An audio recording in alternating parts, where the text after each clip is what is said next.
Get that water, he needs to cool off. The words hit harder than the ice-cold splash that followed. Darren Cooper stood frozen in the middle of the courtyard, water dripping from his uniform, his backpack soaked through. The group of older white students snickered, one still holding the empty bottle, proud of their little performance. Phones were out, cameras recording, but not a single hand reached to help. Darren's dark brown eyes darted across the crowd. No one stepped forward. Some turned away. Others whispered. It wasn't the first time. At this prep school, it never is. His dad had warned him, they'll see your skin before they see you. But Darren thought maybe today would be different. Clearly not. The tallest boy, red varsity jacket, smug grin, shoved Darren's shoulder as he passed. Prep school. With that face? You better get used to being wet. Laughter rippled through the courtyard. Darren didn't respond. He just clenched his fists, teeth grinding, eyes low. But from across the parking lot, someone had seen everything. A tall man in a crisp gray suit, clipboard in hand, watching. His expression unreadable. His footsteps quiet. But his presence? About to change everything. Darren stood still, his uniform clinging to his skin, drops of water tracing down his arms. The crowd began to lose interest, drifting toward class. But a faint metallic clink made him glance down. His student ID had slipped from his soaked pocket, along with another card, one no one was supposed to see. The gold-trimmed badge shimmered faintly on the concrete. A name printed beneath, Marcus Cooper, school board president. Darren's heartbeat quickened. His father's badge. The reason they moved here. The reason Darren was supposed to fit in now.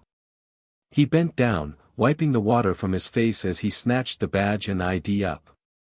His mind flashed to that night, a year ago, the argument, the tears, the funeral photo of his mom on the kitchen table. His father's promise echoing, no one humiliates this family again. Darren had begged to keep a low profile. No attention. No special treatment. His dad agreed, reluctantly. But now. Darren could feel the weight of that badge pressing in his palm. His father's footsteps approached behind him, slow, deliberate. And as the last student turned to leave, a whisper rippled through the courtyard. That's the school board president, eyes widened. Mouths closed. Darren exhaled, the tension rising like a storm cloud ready to break. Marcus Cooper's polished shoes clicked against the wet pavement as he stepped into the courtyard. The tall, broad-shouldered man in a tailored gray suit paused beside his drenched son, his sharp eyes sweeping the crowd. Silence rippled through the students like a shockwave. The boy in the varsity jacket froze mid-smirk. Without a word, Marcus reached into his coat pocket and pulled out a crisp folder, the official district envelope every teacher, parent, and board member recognized. He handed it to Darren, never breaking eye contact with the boy who had poured the water. I wasn't planning to visit today, Marcus said calmly, his voice steady as steel. But seeing how this school handles respect. I changed my schedule. Darren unfolded the envelope, revealing a signed document with the school's crest. The header was clear, new disciplinary authority approval, Marcus Cooper. Whispers filled the air as realization dawned. The students' laughter evaporated. The tall boy's face drained of color. Darren met his father's gaze. Dad, but Marcus raised a hand, silencing him with a small, measured smile. I'm not here for apologies, Marcus announced. I'm here to change how this school looks at people like my son. No one dared speak.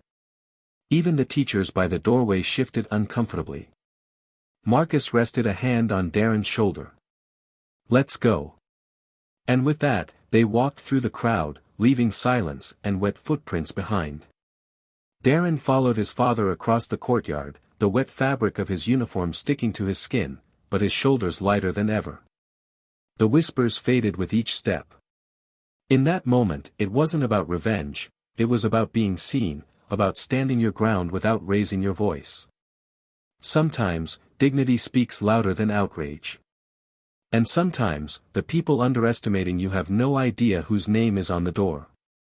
If you believe respect shouldn't depend on skin color or titles, don't forget to subscribe and share your thoughts below. Because stories like Darren's remind us, quiet strength changes more than loud hate.